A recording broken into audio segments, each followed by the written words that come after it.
మరి కాసేపట్లో హైదరాబాద్ లో కాంగ్రెస్ పార్టీ సీఎల్పీ సమావేశం జరగనుంది. సీఎం రేవంత్ రెడ్డి అధ్యక్షతన అసెంబ్లీ కమిటీ హాల్లో జరగనున్న ఈ సమావేశానికి ఎమ్మెల్యేలు, ఎమ్మెల్సీలు హాజరవుతున్నారు. అసెంబ్లీ సమావేశాల్లో అనుసరించాల్సిన వ్యూహంపై ముఖ్యమంత్రి రేవంత్ రెడ్డి దిశానిర్దేశం చేయనున్నారు.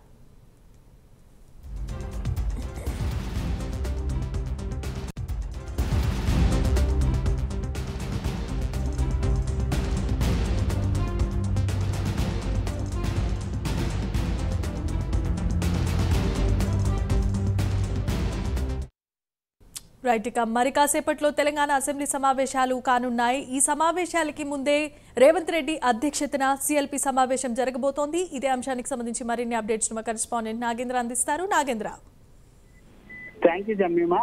మరి కాసేపట్లో అసెంబ్లీ కమిటీ హాల్ 1 లో సీఎల్పీ సమావేశం జరిగేటటువంటి అవకాశం అయితే కనిపిస్తుంది. ముఖ్యంగా ఈ సమావేశం సీఎం రేవంత్ రెడ్డి అధ్యక్షతన జరగబోతుంది. ముఖ్యంగా ఈ రోజు నుంచి ప్రారంభమయ్యేటటువంటి తెలంగాణ అసెంబ్లీ శీతాకాల సమావేశాలకు సంబంధించినటువంటి అంశంలో ఎమ్మెల్యేలు అదేవిధంగా ఎమ్మెల్సీలు ఏ విధంగా సభలో వ్యవహరించాలి, ఏ విధంగా మాట్లాడాలన్న దానిపైన ప్రధానంగా రేవంత్ రెడ్డి ఎమ్మెల్యేలు, ఎమ్మెల్సీలు అందరికీ కూడా సూచనలు చేసేటటువంటి అవకాశం అయితే కనిపిస్తుంది. ముఖ్యంగా ఈ అసెంబ్లీ సమావేశంలో ప్రధానంగా ఈ 1 year పాలనకు సంబంధించినటువంటి అంశాన్ని ప్రజల్లోకి తీసుకెళ్లాలి. దీనిపైన ప్రధానంగా ఎమ్మెల్యేలు, ఎమ్మెల్సీలు అనుసరించాల్సినటువంటి వ్యూహాలపైన ప్రధానంగా దిశానిర్దేశం చేయబోతున్నారు. ఎందుకంటే ఒకవైపు రాష్ట్ర వ్యాప్తంగా పెద్ద ఎత్తున 1 year పాలన పైన ప్రజాపాలన విజయోత్సవాలు ఘనంగా నిర్వహించినటువంటి నేపథ్యంలో ప్రభుత్వం ఈ 1 year లో ఏమేమి అభివృద్ధి సంక్షేమ కార్యక్రమాలు చేసిందో, అదేవిధంగా అమలు చేసినటువంటి